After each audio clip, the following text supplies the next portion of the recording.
guud ahaan shacabka wadanka Algeria ayaa maanta u dareeray goobaha codbixinta si markaas ay ugu codeeyaan dib u habeyn lagu sameeyo dastuurka qaranka Jamhuuriyadda Algeria.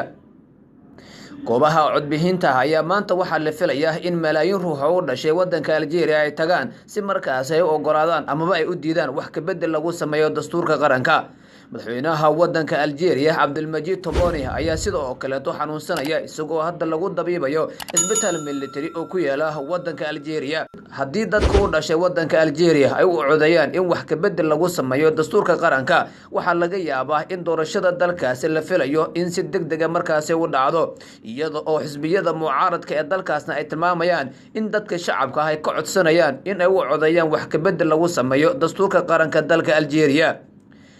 Abdelmadjid Tebboune oo isagu laftirkiisa talada la wareegay ka gadaal markii dibadbaxyo waaweyn ay ka dhaceen wadanka Algeria ayaa hadda u muuqanaya inuu isku diyaarinayo doorasho qof iyo cod ah oo ka dhacda wadanka Algeria. hogaamiyaasha sarsare ee wadanka Algeria ayaa iyaguna ku baaqaya in shacabka ay si weyn u soo baxaan si markaasi afti looga qaado wax ka bedel lagu sameeyo dastuurka Jamhuuriyadda Algeria. qaar ka mid ah dadka u dhashay wadankaas ayaa isugu soo baxay wadooyinka waaweyn ee ku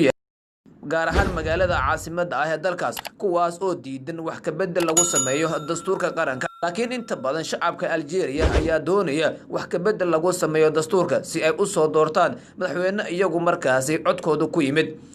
Algeria muddo ka badan 30 sano kama aanay jirin dawlad dimuqraadi ah oo shacabka soo doorteen marka laga reebo taliska militariga dalkaas, inkastoo sanadkii aan soo dhaafnay xoog markaasi shacabku ay talada ugu tuureen hogaamiyihii militariga ahaa ee dalkaasi maamulayay wax ka badan 20 sano, iyada oo dadka u dhashay wadanka Algeria hadda ay ku faraxsan yihiin in wax ka badan 20 sano madaxweyne codkooda ku yimid kursiga uu ku fariisto.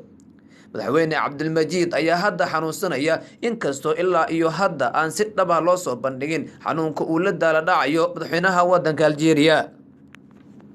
fadlan haddii aad ku cusub tahay channelkeena saar subscribe si aad u daawato xog walba halkan soo dhigno.